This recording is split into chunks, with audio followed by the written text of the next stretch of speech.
സമഗ്ര പുനഃസംഘടനയ്ക്കൊരുങ്ങി പുതിയ KPCC നേതൃത്വം.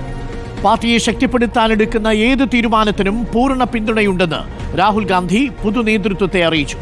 ഇതിനിടെ ഹൈക്കമാൻഡ് വിളിച്ച യോഗത്തിൽ മുൻ അധ്യക്ഷന്മാർ പങ്കെടുക്കാത്തത് പുനഃസംഘടനയിൽ നേതാക്കൾക്കുള്ള പരിഭവം കൊണ്ടാണോ എന്ന ചോദ്യവും ഉയർന്നു.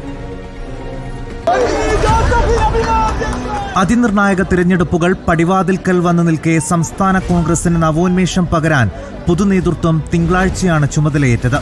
അഡ്വക്കേറ്റ് സണ്ണി ജോസഫ് KPCC അധ്യക്ഷനും AP അനിൽകുമാർ, PC വിഷ്ണുനാഥ്, ഷാഫി പറമ്പിൽ എന്നിവർ വർക്കിംഗ് പ്രസിഡന്റുമാരും അടൂർ പ്രകാശ് UDF കൺവീനറുമായാണ് സ്ഥാനാരോഹണം. ഉമ്മൻചാണ്ടി വിട പറയുകയും AK ആന്റണി സജീവ രാഷ്ട്രീയത്തിൽ നിന്ന് പിന്മാറുകയും ചെയ്തതിൽ പിന്നെ ക്രിസ്ത്യൻ വിഭാഗത്തിൽ നിന്ന് ഒരു പ്രധാന നേതാവ് കോൺഗ്രസിന്റെ മർമ്മപ്രധാന പദവിയിലില്ലെന്ന ഇല്ലായ്മയാണ് അനുഭവസമ്പന്നനായ പേരാവൂർ MLA സണ്ണി ജോസഫിന് പ്രസിഡന്റ് പദവിയിലേക്ക് വഴിയൊരുക്കിയത്. യുവത്വത്തിന്റെ തിളക്കം PC വിഷ്ണുനാഥിനും ഷാഫി പറമ്പിലിനും തുണയായെങ്കിൽ പാർലമെന്ററി പ്രവർത്തന പരിചയവും ദളിത് പ്രാതിനിധ്യമെന്ന പരിഗണനയുമാണ് AP അനിൽകുമാറിന് ആരോഹണ വഴിയായത്. അതേസമയം പുതിയ നേതൃനിര ചുമതലയേറ്റതിനു പിന്നാലെ ദില്ലിയിൽ ഹൈക്കമാൻഡ് വിളിച്ച യോഗത്തിൽ നിന്ന് മുൻ KPCC പ്രസിഡന്റുമാർ വിട്ടുനിന്നത് പാർട്ടിയിൽ പിന്നെയും അതൃപ്തി പുകയുന്നോ എന്ന പ്രതീതിയായി.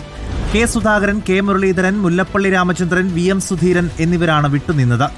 നിലമ്പൂർ ഉപതെരഞ്ഞെടുപ്പ്, തദ്ദേശ തിരഞ്ഞെടുപ്പ്, നിയമസഭാ തെരഞ്ഞെടുപ്പ് എന്നിവയുടെ പ്രാഥമിക ചർച്ചയായിരുന്നു യോഗത്തിന്റെ അജണ്ട. ഇനി DCC അഴിച്ചുപണിയിലേക്കും കടക്കാമെന്ന് യോഗത്തിൽ ധാരണയായെന്നാണ് റിപ്പോർട്ട്. എല്ലാ വെല്ലുവിളികളും ഒത്തൊരുമയോടെ നേരിടുന്നതിന് പാർട്ടിയെ സജ്ജമാക്കാനുള്ള ഒരുക്കത്തിലാണ് പുതിയ KPCC നേതൃത്വം. കോൺഗ്രസിന് മുൻപിൽ ഇനിയുള്ള കടമ്പകൾ എന്തൊക്കെ?